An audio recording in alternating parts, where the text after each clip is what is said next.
रोहतास। बिहार में पंचायती चुनाव की सरगर्मी बढ़ती जा रही है।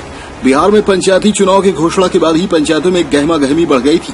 सभी प्रत्याशी अपने चुनावी मुद्दे को लेकर जनता के बीच पहुंच रहे, अपने हर बातों को जनता के समक्ष रखने के लिए प्रयास कर रहे हैं, ताकि चुनाव जीतकर जनता की सेवा करने का बेहतर अवसर मिल सके। हालांकि इसी बीच जनता से अपनी पूरी प्लान बताने के लिए तिलौथू प्रखंड क्षेत्र के केरपा पंचायत की मुखिया प्रत्याशी सरिता देवी के पति अशोक कुशवाहा ने अपने चुनावी प्लान को लेकर आरपी भारत के संवाददाता रोहित सिंह से खुलकर बातचीत की। उन्होंने पंचायत के विकास को लेकर क्या कुछ कहा, आइए देखते हैं इस खास रिपोर्ट में आरपी भारत के साथ। रोहतास से आरपी भारत के लिए कैमरामैन आदित्य राज के साथ रोहित सिंह की रिपोर्ट।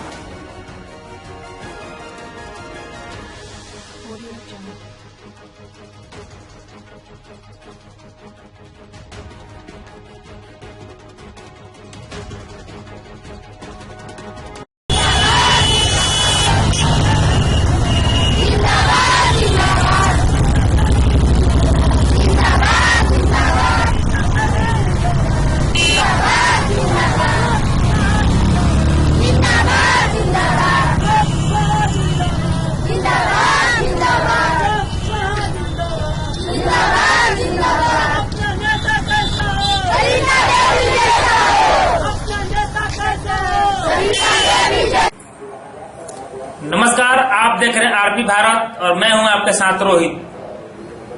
बिहार में पंचायती राज की जो चुनाव है इसकी सरगर्मी काफी तेज हो चुकी है, जिसको जानने के लिए आज हम तिलौथू प्रखंड क्षेत्र के केरपा पंचायत में पहुंचे हैं और अभी जिन स्थान पे खड़े हैं यहाँ एक मुखिया पति हैं हमारे साथ। आज इनसे बात करेंगे कि ये चुनाव जब लड़ रहे हैं तो किन मुद्दों के साथ और जनता के बीच जब जा रहे हैं तो क्या आश्वासन देंगे जनता को और किस प्रकार से चुनाव जीतने के बाद सेवा करेंगे। आइए हम इनसे कुछ बात करते हैं। नमस्कार। अपना नाम जरा बता देंगे हमारे दर्शकों को, और आपकी जो महिला खड़ी है, महिला प्रत्याशी, वो किस पद पर खड़ी हैं और क्या उनका चुनाव चिन्ह, जरा हमारे दर्शकों को पहले बताएं। सबसे पहले अपने पंचायत के मतदाताओं का हार्दिक अभिनंदन। और मेरी पत्नी सरिता देवी जो मुखिया पद, जिनका चुनाव चिन्ह है टेम्पू छाप है।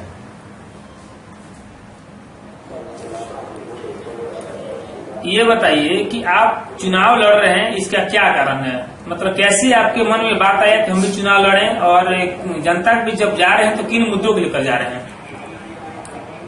हमारे यहाँ अभी भी गरीबी जो है बहुत निम्न स्तर का है और हमारा जो ये गांव पंचायत जो है अति पिछड़ल वर्ग का बहुत ही भयावह स्थिति है। अभी तक बहुत से ऐसे लोग हैं जिनका आपको कॉलोनी वगैरह नहीं बना है, जिनका राशन कार्ड नहीं बना है और नली गली की स्थिति वही जर्जर है। 5 वर्षों में जो पिछले प्रत्याशी जो चुनाव जीते हुए थे, जो मुखिया जी जीते थे, क्या ये गांव में कॉलोनी और नली गली सड़क के निर्माण नहीं किए हैं? उनसे अभी भी सिर्फ एक छोटा सा नाली का निर्माण हुआ है। इसके बाद हमारे गांव में अभी तक कुछ भी नहीं हो पाया है। तो क्या इस बार जनता वैसे मुखिया को फिर चिन्हित करेंगे कि कुछ नया चेहरा देखना चाहती है? परिवर्तन की लहर में हर कोई नया चेहरा देखना चाह रहा है, तो उम्मीद है कि हम लोग भी उसमें कामयाब होंगे।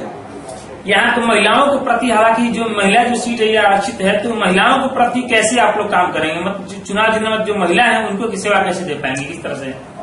महिलाओं को अभी तो जागरूक करेंगे। उनका अगर जीतने के बाद उनके घर घर जाएंगे, उनकी समस्या को पहले सुनेंगे, क्या उनका समस्या है, इसके बाद अपना जो हम लोगों का कर्तव्य है उसको ऊपर तक पहुंचाएंगे।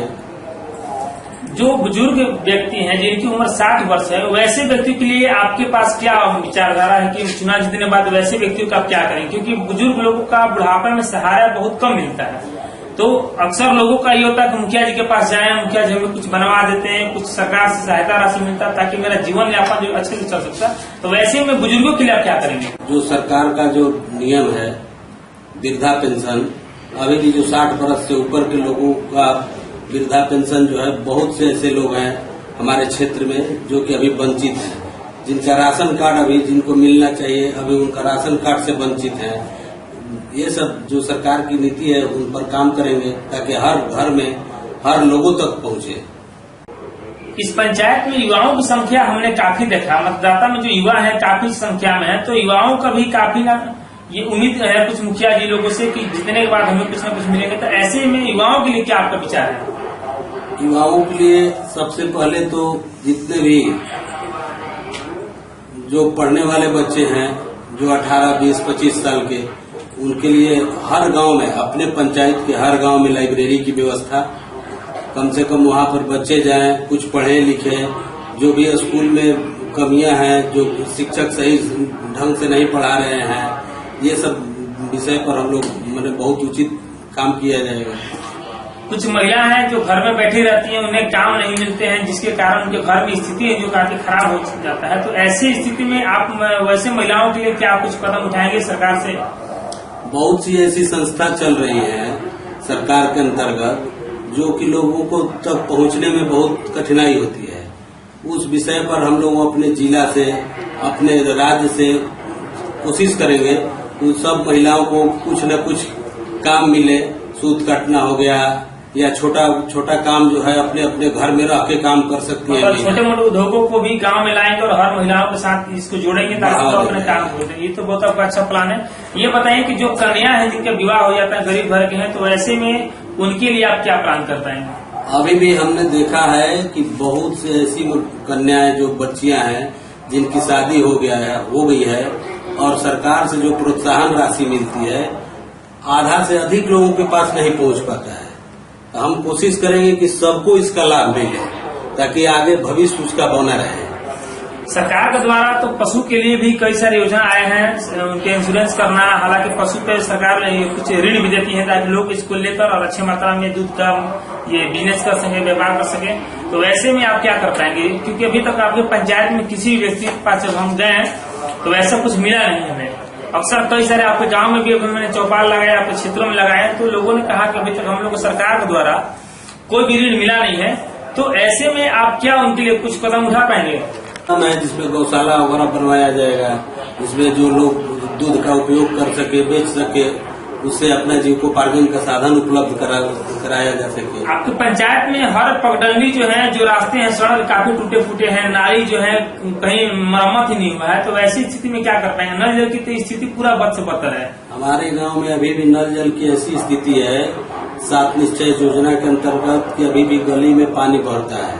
अभी कितने ऐसे घर हैं कि जहाँ पर पानी किसी के, हमारे यहाँ जो दलित समाज है उनके यहाँ अभी बहुत से ऐसे घर हैं जिनके यहाँ पानी नहीं पहुँचा है।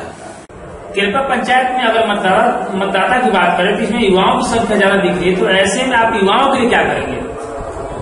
ऐसे में हमसे उम्मीद है हर युवाओं का, जो खास करके जो शिक्षित वर्ग जो पढ़ना चाह रहे हैं, कि हमको किसी न किसी सूरत में कुछ लाभ मिलना चाहिए। जैसे सब आपको अभी चल रहा है लाइब्रेरी देना, प्लस बच्चों को पढ़ने के लिए जगह का व्यवस्था करना, ये सब काम। मतलब जो चीज शहर में लागू था आप उन चीजों को ग्रामीण क्षेत्र में लाना चाहते हैं ताकि वहाँ के युवा जो है अच्छे से सरकारी नौकरी की तैयारी कर सके और अच्छे शिक्षा प्रदान कर सके। तो ये बताइए, आपके क्षेत्र में कई सारे ऐसे हैं जो सड़क है, नाली है, गली टूटी हुई है, वैसे के लिए क्या करेंगे? और आपके क्षेत्र में जो विद्यालय हैं, जो पंचायत में विद्यालय पढ़ते हैं, इनमें शिक्षा की स्थिति काफी बद से बदतर है। तो ऐसे के लिए आप क्या कदम उठाएंगे? इसका व्यवस्था की समुचित व्यवस्था जो सरकार से मिल रही है, जो शिक्षक पढ़ा रहे हैं उनको बताया जाए कि आपका जो कर्तव्य है वो करना है। इसमें किसी बिचौलियों को हटाया जाएगा, जो उसमें बाधा पड़ रहा है, उन सभी चीजों को हटा करके सिर्फ शिक्षा के माध्यम से ही जोड़ा जाए, तभी उचित हम लोगों का विकास हो सकता है या शिक्षा मिल सकता है। सवाल और आपसे है कि हमारा जो देश है वह कृषि प्रधान देश है और उसमें भी हमारा जो जिला है काफी धान के क्षेत्र में ज्यादा मात्रा में धान उत्पादन करता है, कृषि के लिए भी ज्यादा जाना जाता है। तो वैसे में किसानों के लिए आपका क्या योगदान रहेगा? किसानों के जो सरकार से बहुत सी ऐसे योजना चल रही है जिसमें बीज का, ऐसे तो हमारे यहाँ बहुत कम ही किसान है, अधिकांशतः बहुत छोटे छोटे किसान हैं। किसानों का संख्या जो है बहुत छोटा छोटा है। उसमें भी ट्रेनिंग की व्यवस्था होती है। सरकार से हम लोग कोशिश करेंगे कि अपने स्तर से जो भी किसान हैं उनको उचित ट्रेनिंग दिया जाए ताकि पैदावार की जो शक्ति है बढ़ाया जाए, उसमें हर गरीब का भी आदमी का कल्याण हो। अंतिम सवाल आपसे हम करेंगे कि आप पहले 3 क्षेत्र से जुड़े हैं, जरा दर्शकों को बताएं, और चुनाव जो लड़ रहे हैं इसका मुख्य रीजन क्या है, क्या कारण है, और ये चीज पहले आपके अंदर में क्यों नहीं आया? ऐसे तो मैं सामाजिक सेवा से ही जुड़ा हुआ हूँ। अभी तक मैंने जितने भी रात बिरात आदमी बर बीमारी से जो भी लड़ रहे हैं उनका सेवा करते रहता हूँ। अब शुरू से ही हमारा नेचर है समाज के आगे बढ़ाने के लिए जो दबे कुचले लोग हैं, जो निम्न स्तर के लोग हैं, उनको सही रास्ता दिखाया जाए, सही स्तर दिखाया जाए ताकि वो भी अपना जीवन पोषण कर सके। मतलब समाज में जो शोषण जो शोषित लोग हैं उनको उत्थान करने के लिए आप इस चुनाव को लड़ रहे हैं, तो ऐसे में क्या आपका चुनाव चिन्ह जरा एक बार फिर से दर्शकों को बताएंगे और 3 नंबरों में थोड़ा सा बता देते तो अच्छा रहता। मेरी पत्नी जो मुखिया उम्मीदवार हैं उनका चुनाव चिन्ह टेम्पू छाप 4 नंबर पे है। आप सभी मतदाताओं से, केरपा पंचायत के मतदाताओं से आग्रह है, हाथ जोड़कर विनती है कि एक बार आप हमें मुखिया बनाने का कृतार्थ करें और इसका लाभ आप सभी को मिले। अभी आप देख रहे थे हमारे सामने केरपा पंचायत के मुखिया प्रत्याशी सरिता देवी जी, जिनका चुनाव चिन्ह टेम्पू छाप है। इन्होंने अपने कई सारे मुद्दों को लेकर पंचायतों में जनता से जनसंपर्क कर रहे हैं। अब देखना यह होगा कि जनता इनके पक्ष में क्या मतदान करती है, और आने वाला कुछ ही दिनों में ये प्रखंड क्षेत्र में चुनाव होने को है, तो इसमें क्या लाभ मिलता है। तब तक से बने रहे आरपी भारत के साथ। रोहतास से कैमरामैन आदित्य राज के साथ रोहित सिंह की खास रिपोर्ट। दमदार निर्माण का भरोसा लाल स्टील TMT बार्स, हर निर्माण के लिए उपयोग लाल स्टील TMT बार्स, रिश्ता मजबूती का।